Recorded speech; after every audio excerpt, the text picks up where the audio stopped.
जय हिंद, वंदे मातरम। स्वागत है आप सभी का सक्सेस वर्ल्ड एमसीक्यू चैनल पर। तो फ्रेंड्स, आज से एसएससी जीडी कांस्टेबल के लिए एक बहुत ही बेहतरीन और शानदार क्लास को स्टार्ट कर रहे हैं। इस क्लास में डेली 10 मिनट में टॉप 20 जनरल अवेयरनेस के क्वेश्चन आंसर को कराया जाएगा और जो 20 प्रश्नों को क्लास में कवर कराया जाएगा ओनली टारगेट क्वेश्चंस होगा। बिल्कुल एसएससी जीडी कांस्टेबल के एग्जाम पैटर्न पर आधारित होगा। आपको इस सेशन में एक भी प्रश्न फालतू नहीं कराया जाएगा और 100% गारंटी के साथ आपको एग्जाम में यहां से प्रश्न देखने को मिलेगा। बस आपको ईमानदारी पूर्वक और डेली इस क्लास को अटेंड करना है। और ये डेली क्लास टाइमिंग से आप लोग 2 क्लास के टाइमिंग को नोट कर लीजिए। पहला क्लास आपको करना है सुबह 6 बजे डेली करंट अफेयर्स की क्लास को और दूसरा क्लास 6:15 पर। यहाँ पे टाइपिंग एरर है, 6:15 कर लेंगे।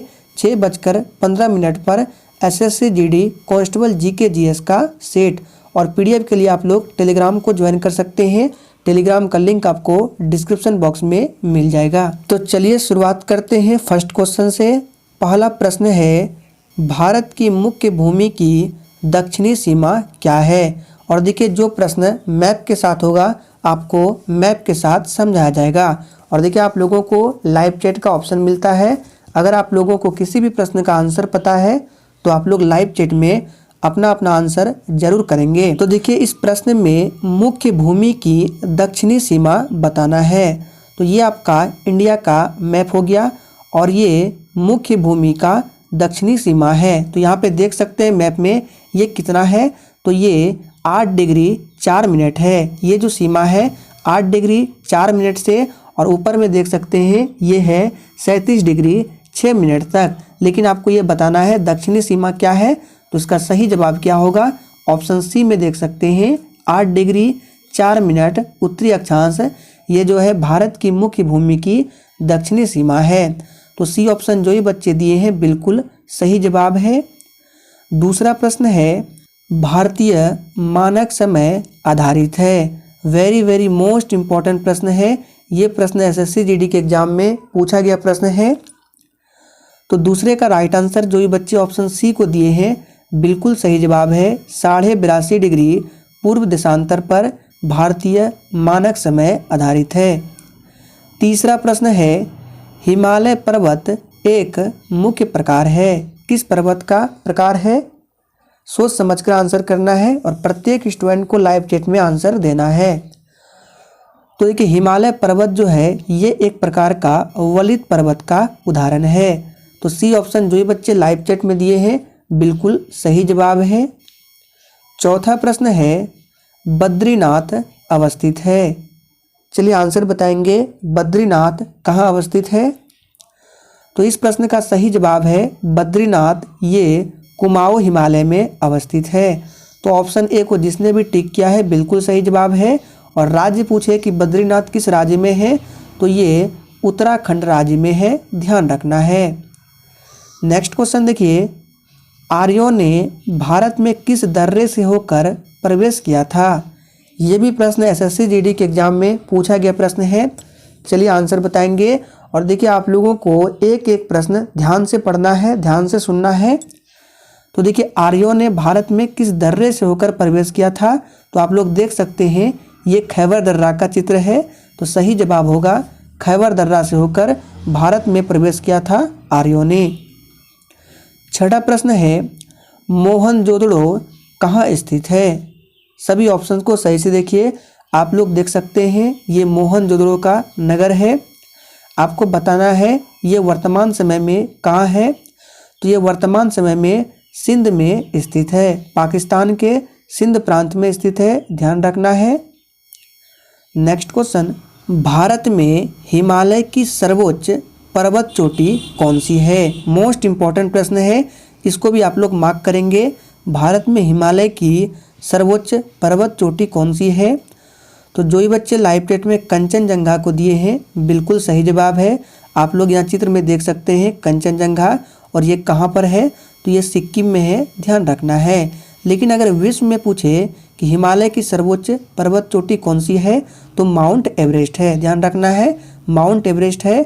और नेपाल में माउंट एवरेस्ट को सागरमाथा के नाम से जाना जाता है। 8वां प्रश्न है, हिमाचल प्रदेश में स्थित दर्रा कौन सा है? और देखिए, अगर आप लोगों को किसी भी प्रश्न में थोड़ा भी डाउट है तो तुरंत आप लोग कमेंट करके पूछें, आपके कमेंट का रिप्लाई 100% दिया जाएगा। तो देखिए, हिमाचल प्रदेश में शिवकिला दर्रा है, रोहतांग दर्रा है, तो सही जवाब है ऑप्शन ए शिवकिला दर्रा है। जोजिला दर्रा कहाँ है? जम्मू कश्मीर में है। नाथुला दर्रा कहाँ है? तो ये सिक्किम में है। इन सभी बात को ध्यान रखना है। जवाहर सुरंग नाम किस प्राकृतिक पर्वतीय दर्रे को दिया गया है? चलिए आंसर बताएंगे। बिल्कुल टॉप लेवल का प्रश्न है, एक भी प्रश्न आपको फालतू नहीं कराएंगे। तो जवाहर सुरंग नाम जो दिया गया है ये किस दर्रे को दिया गया है? तो बनिहाल दर्रे को दिया गया है। सी ऑप्शन बिल्कुल सही जवाब है। निम्नलिखित में से कौन सा दर्रा पश्चिमी घाट पर्वतमाला में स्थित नहीं है? सोच समझकर आंसर करना है। तो 10 का राइट आंसर क्या होगा? ऑप्शन डी हो जाएगा। पिपली घाट जो है ये दर्रा पश्चिमी घाट पर्वतमाला में स्थित नहीं है, ये अरावली में स्थित दर्रा है। बाकी थाल घाट, भोर घाट और पाल घाट जो है ये पश्चिमी घाट के दर्रे हैं। नेक्स्ट क्वेश्चन, निम्नलिखित में से कौन सा एक सुमेलित नहीं है? और देखिए दोस्तों, आप लोगों को डेली क्लास को अटेंड करना है। क्लास टाइमिंग है 6:15, तो आप लोग नोट कर लेंगे। तो देखिए, डेसिबल जो है ध्वनि की तीव्रता की इकाई है, बिल्कुल सही है। अश्वशक्ति ये शक्ति की इकाई है, ये भी सही है। समुद्री मील नौ संचालन में दूरी की इकाई है, ये भी सही है। लेकिन सेल्सियस जो है ये ऊष्मा की इकाई नहीं है, ये तापक्रम की इकाई है। Next question, B.R. अम्बेडकर और महात्मा गांधी के मध्य सन 1932 में हस्ताक्षरित पूना समझौते में प्रावधान क्या था? चलिए आंसर बताएंगे। थोड़ा सा टफ प्रश्न है लेकिन इम्पोर्टेंट आपके एग्जाम के लिए। तो 12वें का राइट आंसर डी हो जाएगा। निम्न वर्गों के लिए आरक्षण सहित संयुक्त निर्वाचन क्षेत्र का। नेक्स्ट क्वेश्चन, निम्नलिखित में से किस अधिनियम द्वारा भारत के गवर्नर जनरल को अध्यादेश जारी करने की शक्ति प्रदान की गई है? चलिए 13 के लिए आप सभी आंसर बताएंगे फटाफट से। तो इस प्रश्न का सही जवाब है भारतीय परिषद अधिनियम 1861। देखिए यहाँ पे क्या पूछ रहा है कि भारत के गवर्नर जनरल को अध्यादेश जारी करने की शक्ति। लेकिन अगर आपसे पूछे कि राष्ट्रपति को अध्यादेश जारी करने की शक्ति किस अधिनियम द्वारा दिया गया था, तो भारतीय परिषद अधिनियम 1935 के द्वारा ये राष्ट्रपति को दिया गया है। और आर्टिकल 123 के तहत आपको इस बात को माइंड में सेट करना है। लेकिन भारत के गवर्नर जनरल को पूछे तो ये दिया गया है भारतीय परिषद अधिनियम 1861 के तहत। रेगुलेटिंग एक्ट पारित किया गया था, ये भी प्रश्न आप लोगों के लिए इम्पोर्टेंट रहेगा, इसको मार्क कर लेंगे। रेगुलेटिंग एक्ट पारित किया गया था, तो ये पारित किया गया था 1773 ईस्वी में। फर्स्ट ऑप्शन इस प्रश्न का बिल्कुल सही जवाब है। मिंटो मार्ले सुधार का उद्देश्य क्या था? चलिए आंसर बताएंगे। और देखिए, आप लोग प्रश्न के लेवल को देखकर भी अंदाज़ा लगा सकते हैं कि सारे प्रश्न जो है एसएससी जीडी के लिए मोस्ट इम्पॉर्टेंट प्रश्न है। तो मिंटो मार्ले सुधार का उद्देश्य जो है ये पृथक निर्वाचन प्रणाली से है। फर्स्ट ऑप्शन बिल्कुल सही जवाब है। आर्थिक विकास के दृष्टिकोण से भारत की गिनती होती है। और देखिए, अगर आप लोगों को सेशन पसंद आ रहा है तो सभी लोग सेशन को लाइक करें और सेशन को अधिक से अधिक शेयर करें। तो आर्थिक विकास के दृष्टिकोण से भारत की गिनती विकासशील राष्ट्र के रूप में होता है। सी ऑप्शन बिल्कुल सही जवाब है। एक प्रश्न यहाँ से आपसे पूछ सकता है कि भारत में किस प्रकार की अर्थव्यवस्था है, तो मिश्रित अर्थव्यवस्था है भारत में। इस पॉइंट को आप लोग नोट करके रखेंगे।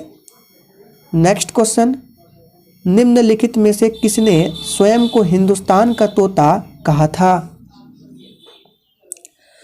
तो हिंदुस्तान का तोता किसने कहा था? बहुत ही आसान प्रश्न है। अमीर खुसरो ने स्वयं को हिंदुस्तान का तोता कहा था। भारत में सूफी समुदाय का संस्थापक किसे माना जाता है? चलिए आंसर करेंगे। तो भारत में सूफी समुदाय का संस्थापक किसे माना जाता है? तो मोइनुद्दीन चिश्ती को माना जाता है। सी ऑप्शन बिल्कुल सही जवाब है। चैतन्य ने शिक्षा दी थी, किसकी शिक्षा दी थी?